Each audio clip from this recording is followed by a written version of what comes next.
Study IQ IAS, अब तैयारी हुई affordable. History of RSS। Welcome to study IQ।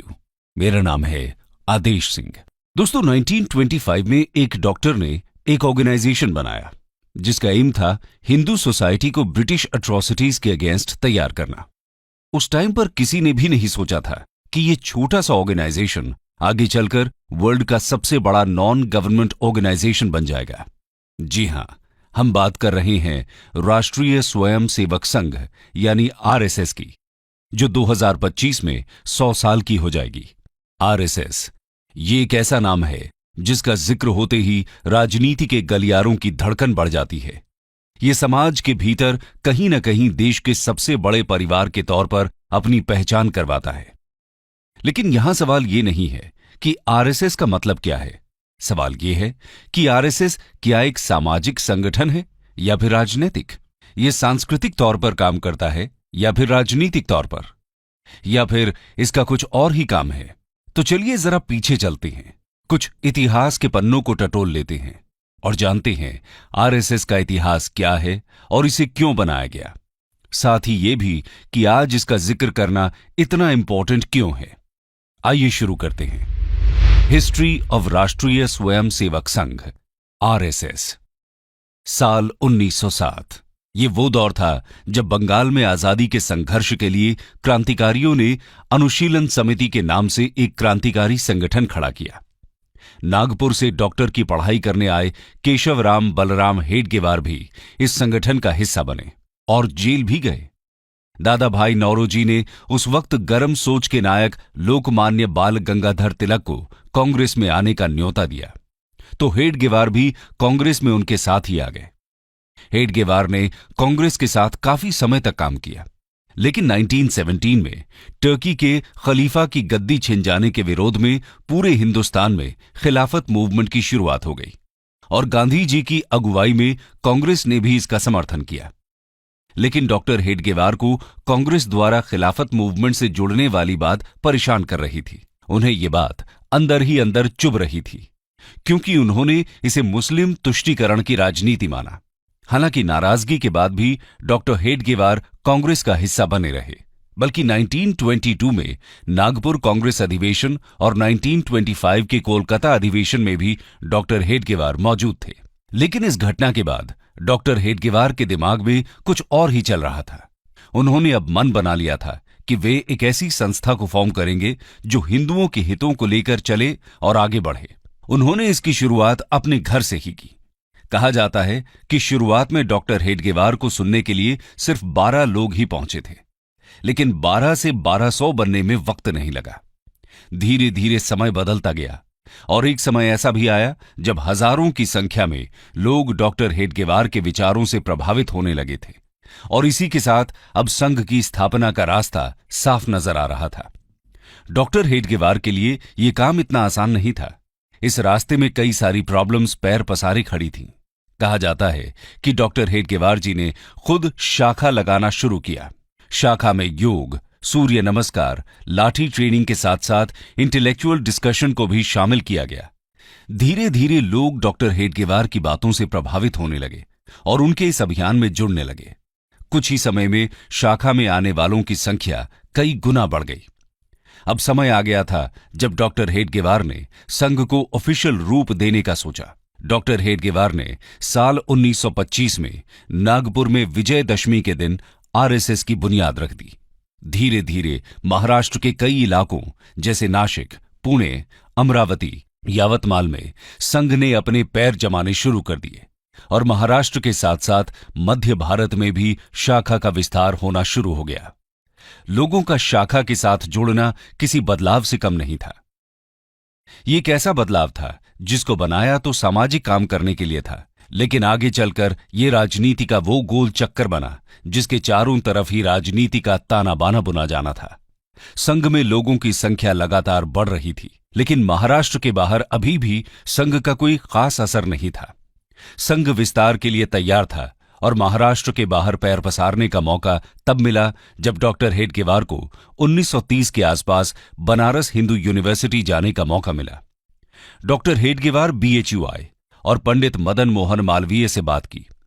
Pandit Madan Mohan Malviya ने बीएचयू परिसर में संघ का ऑफिस खोलने के लिए परमिशन दे दी। बीएचयू में डॉक्टर हेडगेवार की मुलाकात एमएससी की पढ़ाई कर रहे माधवराव सदाशिवराव गोलवालकर से हुई। गोलवालकर बीएचयू में पढ़ाते भी थे, इसलिए उन्हें सब गुरुजी कहा करते थे। गोलवालकर डॉक्टर हेडगेवार के माध्यम से ही संघ में एक्टिव हुए और उसके मेंबर बने। लेकिन 1940 में डॉक्टर हेडगेवार की मृत्यु हो जाती है और सर्वसहमति से आरएसएस की कमान गोलवालकर को सौंप दी जाती है। गोलवालकर की लीडरशिप में आरएसएस के विचार दिल्ली, कोलकाता, चेन्नई और लाहौर के साथ साथ पूरे देश में फैलना शुरू होते हैं। आइए अब जानते हैं कि आरएसएस कैसे काम करता है और इसकी शाखाएं कहां-कहां फैली हुई हैं। Organisational setup of RSS. RSS की कंस्ट्रक्टिव अरेंजमेंट की बात करें तो आरएसएस 11 पार्ट में बटा हुआ है। हब यानी केंद्र, रीजन यानी क्षेत्र, प्रोविंस यानी प्रांत, डिपार्टमेंट यानी विभाग, डिस्ट्रिक्ट यानी जिला, तालुका, टाउन यानी नगर, ब्लॉक यानी खंड, सर्कल यानी मंडल, ग्राम, ब्रांच यानी शाखा। वहीं अगर आरएसएस की ब्रांच यानी शाखा की बात करें तो ये 5 तरह की हैं। पहला, प्रभात ब्रांच, इसमें मॉर्निंग में सभी की मीटिंग होती है। दूसरा है इवनिंग ब्रांच। तीसरा ब्रांच है नाइट ब्रांच। फिर आता है मिलन, मिलन यानी वीक में 1 या 2 बार होने वाली मीटिंग। और आखिर में आता है संघ मंडली। संघ मंडली मंथ में होने वाली मीटिंग को कहा जाता है। दोस्तों, आपको यह जानकर हैरानी होगी कि संघ में करीब 1 करोड़ से ज्यादा ट्रेन्ड मेंबर्स हैं। संघ परिवार के अंडर 80 से ज्यादा छोटे बड़े संगठन आते हैं। अकेले उत्तर प्रदेश में आरएसएस के 8,000 से ज्यादा ब्रांच हैं। केरला जैसे स्टेट में जहां हिंदू पॉपुलेशन कम है, वहां भी आरएसएस के करीब 5,000 ब्रांच हैं। ये तो बात हुई देश के अंदर की।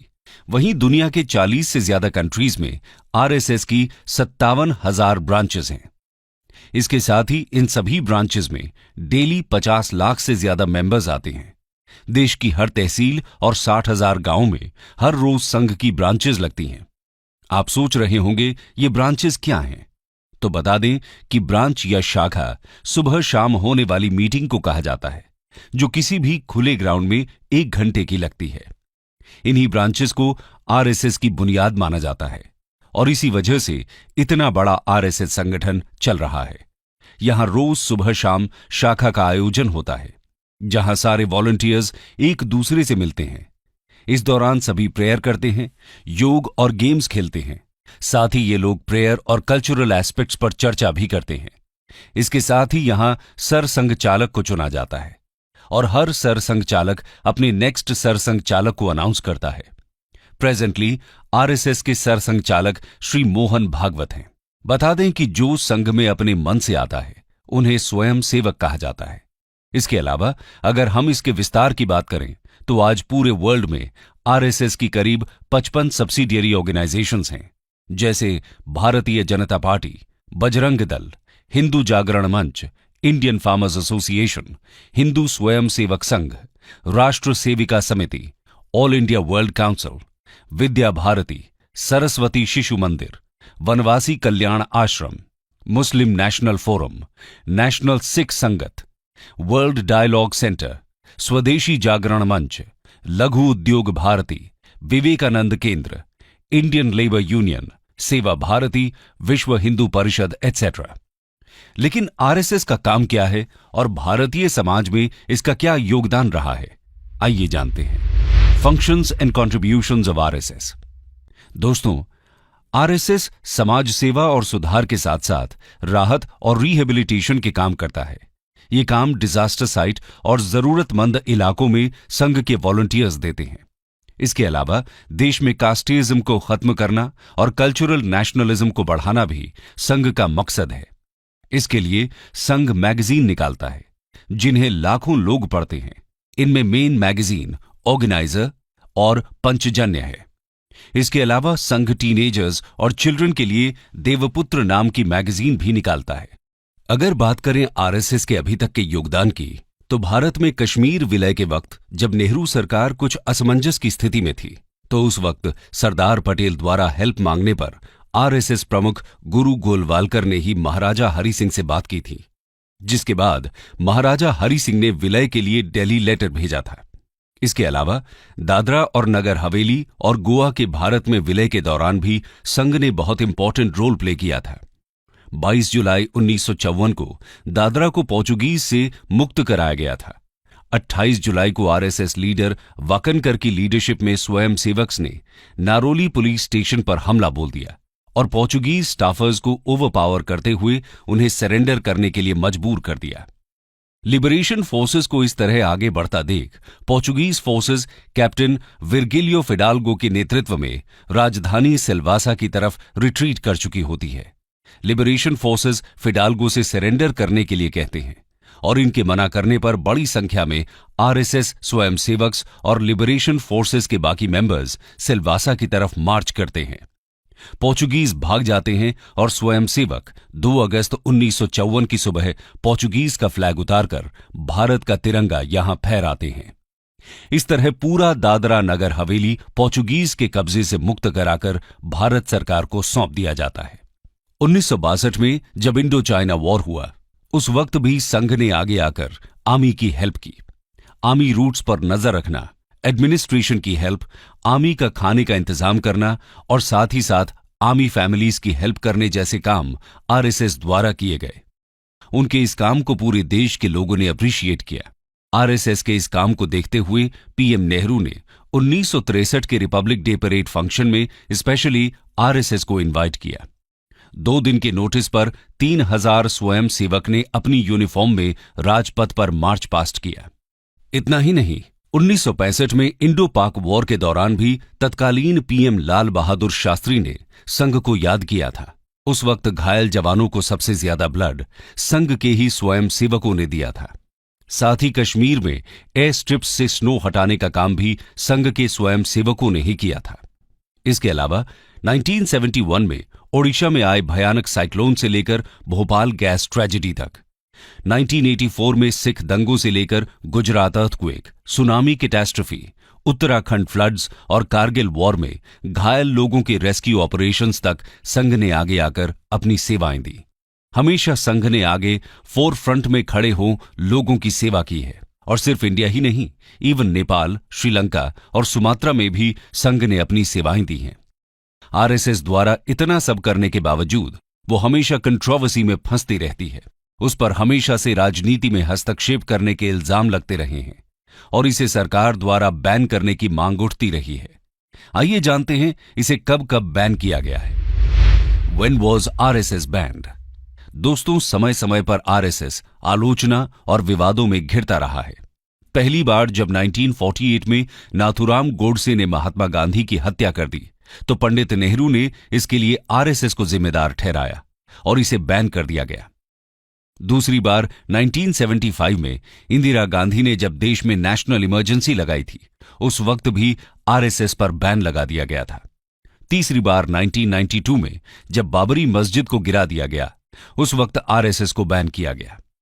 हम कह सकते हैं कि एक सामाजिक संगठन होने के बावजूद आरएसएस का हमेशा से इंडियन पॉलिटिक्स से गहरा नाता रहा है। आइए आरएसएस और इंडियन पॉलिटिक्स के इस कनेक्शन को समझने की कोशिश करते हैं।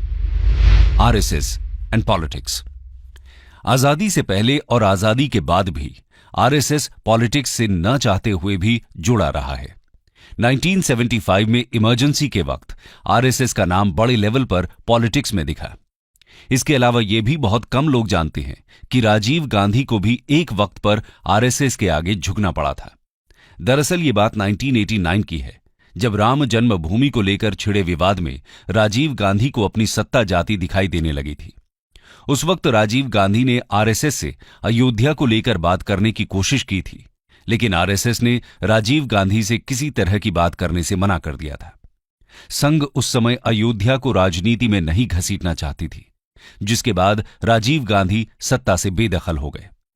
इधर लाल कृष्ण आडवाणी ने वीपी सिंह की सरकार का साथ दिया, लेकिन वीपी सिंह ने जब रिजर्वेशन का दांव खेला तो सारे पासे पलट गए। इस वक्त संघ को एक बड़ा झटका लगा। झटके में ही सही, संघ को यह महसूस हो गया कि राजनीति को अयोध्या जाना ही होगा। इस दौरान रिजर्वेशन की आग फैली तो राजनयिक हलचल मच गई।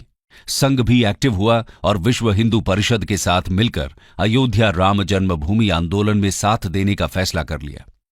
दोस्तों, राजनीति की वजह से आरएसएस हमेशा आलोचना से घिरा रहा है।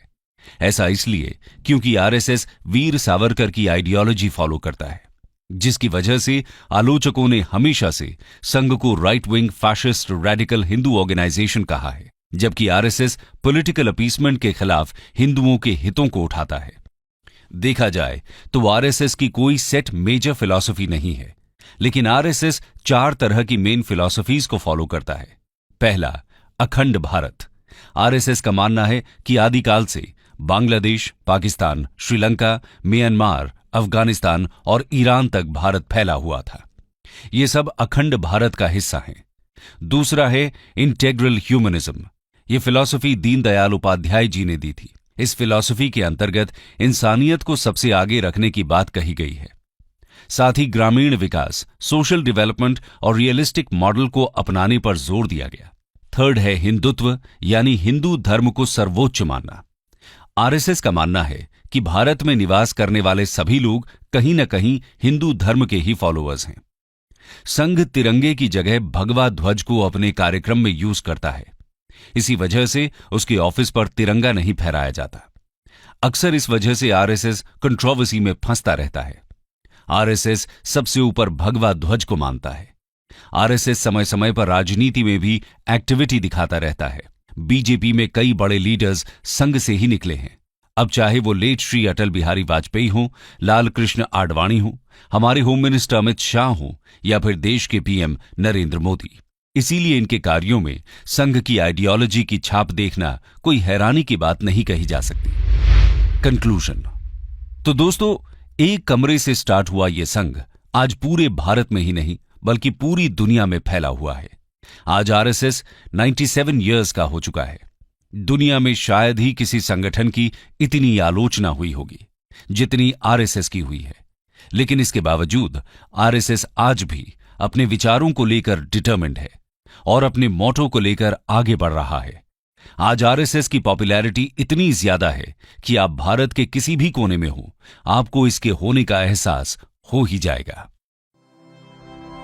स्टडी IQ IAS, अब तैयारी हुई अफोर्डेबल।